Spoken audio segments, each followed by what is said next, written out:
위원이라고 하니까 그럼 어떻게 할 거냐? 그때 포기를 했으면 좋았을 텐데 또 꼼수를 쓰죠. 꼼수를 쓴 것이 반을 가지고 간다. 그래서 수도 분할이 되어버린 겁니다. 어떻게 보면 차라리 수도를 글로 옮기는 게 수도 분할보다는 더 나아요. 근데 이때 한나라당에서 동의를 해줬습니다. 그때 총선을 앞두고 있었기 때문에 한나라당에서 동의를 해줬어요. 그때 동의해준 사람이 최병렬 대표가 있을 텐데 그 뒤에 위원이 나니까 다시 또 수도 분할이라는 법안을 또 냈어요. 거기에 또 한나라당이 동의를 해줬습니다. 이때는 박근혜 대표가 있었거든요. 그런데 박근혜 대표는 요새 원하는 대로 해야 된다고 거기다가 플러스 알파까지 해야 된다 이래서 이명박 대통령도 참 하기가 힘들어요. 그럼 여기 대책이 없느냐? 세종시는 대책이 있어요. 이거 국민투표에 붙여야 됩니다. 그렇게 생각하시지 않습니까? 뭐 그렇게 자꾸 복잡하게 하느냐고. 주청도민한테 물어보고 수도를 구합니까? 아니 주청도민한테 물어보고 수도를 분할할까 하고 이거 정합니까? 수도 아니면 그게 도청 소재지가 아니잖아요. 그렇죠? 그럼 이거 국민투표에 붙여가지고 국민투표에 딱 이런 규정이 있어요. 국가 안위에 관한 중대 사안에 대해서는 대통령이 국민투표를 붙입니다. 이게 대통령의 국민투표 부의권이라고 해요. 부의권. 대통령이 강력한 권한 중에 하나입니다. 이렇게 해야 이게 깨끗하게 해결이 됩니다. 그러면 아마 한 60, 내 70%의 반대로서 세종시로 수도 분할은 안 된다 이렇게 나올 거예요. 그럼 그것 아닙니까? 그러지 않고 협상을 한다, 설득을 한다, 시간 걸리고 그렇게 해가지고 수정 법안 내는 과정에서 얼마나 싸우고 그것도 그게 동의하겠어요? 그 결과에 대해서 국민투표를 해야 된다. 이 국민투표를 반드시 하도록 여러분들도 여론을 만들어서 이런 것은 주권자가 결정을 해야 된다. 주권자가 여러분들입니다. 국민투표를 여러분들이 한번 몇 번씩 해봐야 돼요. 그래서 이 국민들이 결정하는 것이 얼마나 무섭다 하는 것을 보여줍니다. 유럽에서 가끔 그런 일이 있어요. EU에서 채택한 헌법을 국민투표에서 모든 사람들이 동의를 해야 되는데 프랑스에서 국민투표 헌법안을 부결시켜버리니까 막 그걸로 끝나버렸어요. 이처럼 국민투표라는 것은 무서운 것입니다. 주권자가 직접 결정하는 것입니다. 주권자가. 대통령, 국회의원, 너한테 맡겨놔서는 안 되겠다. 우리가 결정을 하겠다. 우리가 결정. 근데 문제는 이거 대통령이 국민투표를 붙이자는 결정을 해야 돼요. 대통령이 결정하지 않으면 안 돼요. 그래서 우리는 대통령한테 그렇게 고민하지 말고 제발 국민투표 하도록 해달라. 라는 요구를 해야 된다. 이렇게 해서.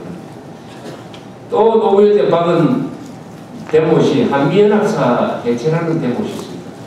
아마 이 데못이 제일 구체적으로 치명적으로 앞으로 나타날 가능성이 많아요. 2012년 4월 17일에 가면은 한미연합사가 해체가 됩니다. 그것을 우리 정부는 무슨 용어로 설명하고 있느냐 하면 전시작전권 전환이다. 이렇게 했습니다. 전시작전권 전환이라고 하니까 이게 좋은 건지 나쁜 건지 모르겠죠. 그 용어 자체가 아주 심심한 용어고 별로 그게 사람의 감성에 무슨 호소하는 용어가 아니기 때문에 뭐 이게 무슨 뜻인지 모르겠다. 그러나 이게 아니고 한미연합사 해체된 거다. 이렇게 이야기를 하면 조금 더 실감이 갈 거예요. 그래서 저는 항상 한미연합사 해체라고 이야기를 합니다. 이것도 노무현이가 국민들을 속이면서 시행한 겁니다. 신행정수도 건설과 똑같은 논리입니다. 신행정수도 건설이라고 해놓고 수도를 옮기는 업무를 꾸몄듯이 노무현이는 전시작전권 환수라는 말을 쓰지 않습니다.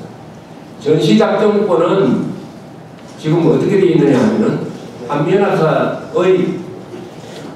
한미연합사의 사령관은 미군사령관이고 그 위에 그 미군사령관을 지도하는 사람이 있어요. 미국 대통령과 한국 대통령입니다. 두 사람이 공동으로 50대 50으로 한미연합사를 지휘를 하는데 사령관만은 미군 사령관을 합니다. 이렇게 되어 있습니다. 그래서 전시작전권은 우리가 50% 가지고 있고 미국이 50% 가지고 있어요. 그런데 노무현이는 뭐라고 했느냐? 한국 대통령은 전쟁이 나면은 한국군에 대해서도 전시작전권 행사를 하지 못합니다. 이렇게 완전한 거짓말을 했어요. 그러니까 자주 하는 나라가 어떻게 이럴 수가 있습니까? 그래서 환수라는 말을 만들어냈어요. 환수. 환수라는 것은 남한테 준 걸 가져오는 거 아닙니까? 우리는 우리가 가지고 있는 전시작전권이에요. 그런데 환수라고 하면은 아주 드라마틱하니까 그렇게 말을 꾸며가지고 이걸 추진을 했는데 이 기간에 2006년에 핵실험이 있었습니다. 그렇다면 아이고 큰일 났다. 그건 잠시 듣고 우선 한미 동맹을 강화를 하고 오히려 한미연합사를 강화를 해야 된다. 이쪽으로 나가야 될 텐데 핵실험을 했는데도 계속 연합사 해체 쪽으로 가서 결국 내키지 않아 하는 미국까지 끌어들여가지고 도장을 찍고 말았습니다. 2012년 4월 17일. 거기에 반대하는 시위를 2006년에 많이 했습니다. 그 여름에. 그때 여론조사를 보면은 60% 이상이 한미연합사 해체에 반대한다고 나왔어요. 그런데 이명박 대통령도 반대한다고 했어요. 대통령이 되니까 다 잊어버렸습니다. 인사가 잘못됐어요. 인사가. 국방장관에 바로 그 한미연합사 해체에 책임이 있는 합참의장, 노무현 시절의 합참의장을 초기 첫 국방장관을 임명해버렸습니다. 그러니까 일이 되지 않은 거죠. 한미연합사 해체에 관계되었던 공무원들과 군인들은 해제를 하고 다른 사람을 국방장관과 합참의장에 꼽아놓고 그 다음에 이것을 연기하는 방법을 한번 생각해봐라 해야 될 텐데 자기가 잘못한 걸 자기가 고칠 수가 있습니까? 고치는 수 있죠. 대통령이 음명을 하면 됩니다. 근데 대통령 하잖아요. 이게 왜 중요하냐 하면 이런 게 있습니다.